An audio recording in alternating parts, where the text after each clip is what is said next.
So Tyler, how you doing today? I'm good, man. I'm good. I'm living. Yeah, you settled into Blacksburg nicely since you transferred here. Yeah, definitely. I think I've been pretty comfortable ever since I really moved in.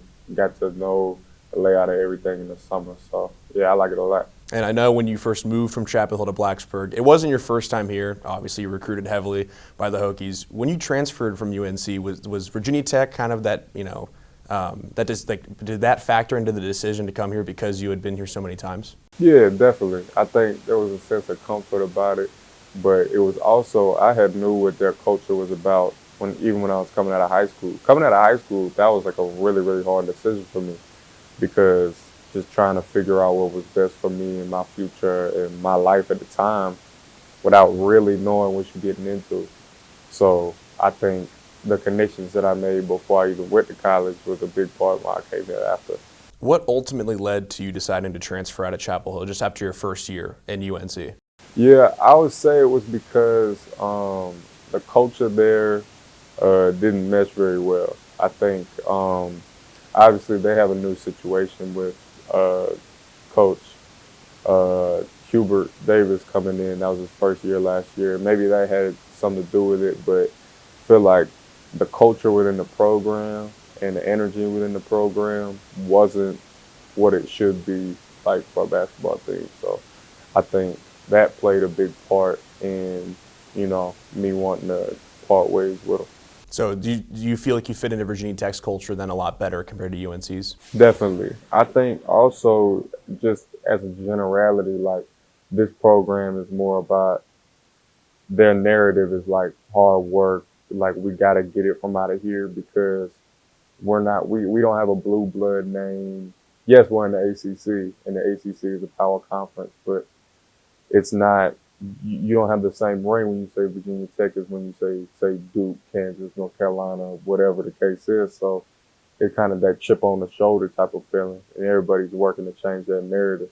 And I think that kind of fits more with who I am. So Virginia Tech, you like the more blue collar versus blue blood, trying to work Yeah, yourself up from bootstrap. definitely, definitely. You're not the only transfer to come in. I know Robbie as well as Makai came in as well. How accepting has the team been, and do you feel like you've gelled overall with your teammates since coming in this summer? Oh, definitely, yeah. I mean, we just got a lot of great guys, really. So when we came in, everybody just wants to win. And I think they all think that all of us in our own individual ways can help us win. And so once the basketball part was settled and they accepted us in that way, which they did as soon as we got here, everything off the court is everybody on the team is solid people. So it's been easy to gel with them. In terms of gelling, though, I'm sure the trip to Europe, which I know you were a part of, that looked like a lot of fun. What was your favorite memory from it? Did you take anything away from that experience of traveling around Italy and whatnot? Yeah, definitely. I've never been outside of the country for anything, so that was my first time ever doing that. It was a real cool experience for me, but like you said, that's a big time opportunity for us to like have chemistry as a team for the first time, being in that environment and being around each other for that long. So yeah, that was a really good experience for everybody. As far as a favorite part, I don't know. We took this little boat trip in Milan, and that was cool. Or Lake Como, I'm sorry.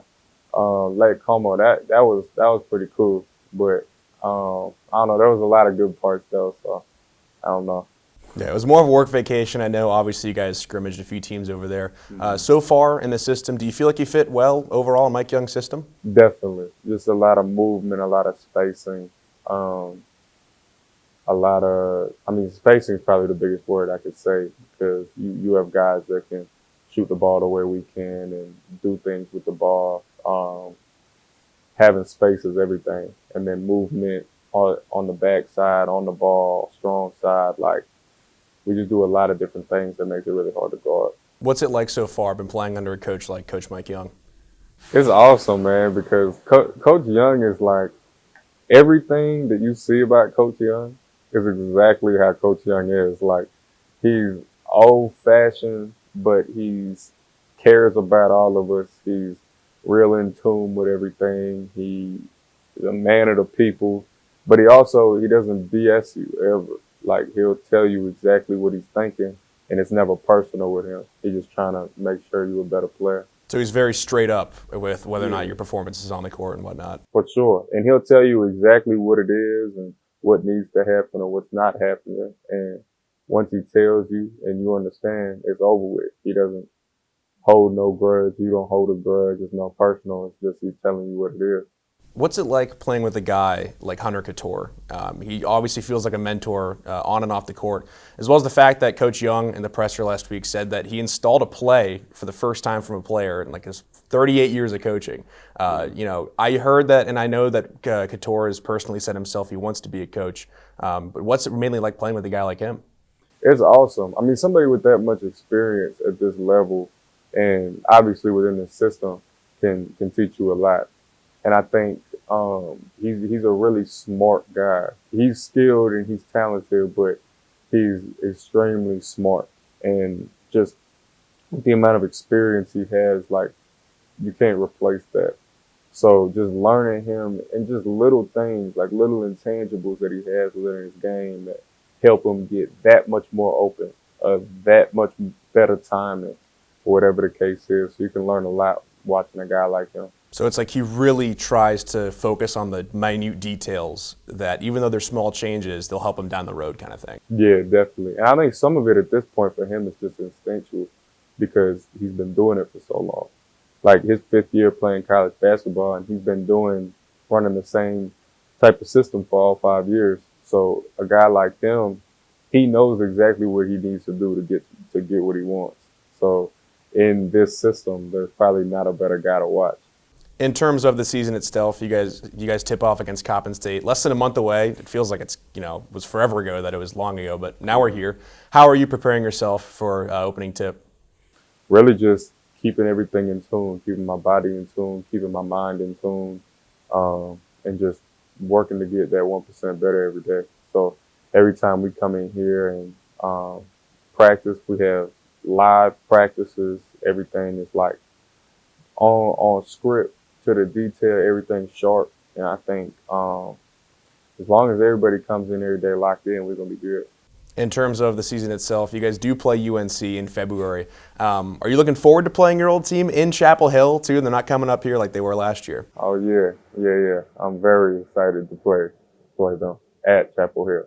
Do you have any specific goals in mind? Like, what would future Tyler Nickel have to do to be happy to walk off the court when the offseason starts because of what you did in the present? I would say just contributing to us winning a lot. I think that we're extremely talented, and I think that we have the potential to win a whole lot of games this year. And I think me just to be a major contributor to that, whatever contribution that may be, but at the end of the day, I'm here to win. So yeah, I'd like to get active, and like it'd be great if I said I wanted to score 30 every night, but like at this level, you're not going to score 30 every night. You got to find the way you contribute every single night consistently. But one way or another, every night I just want to contribute to win.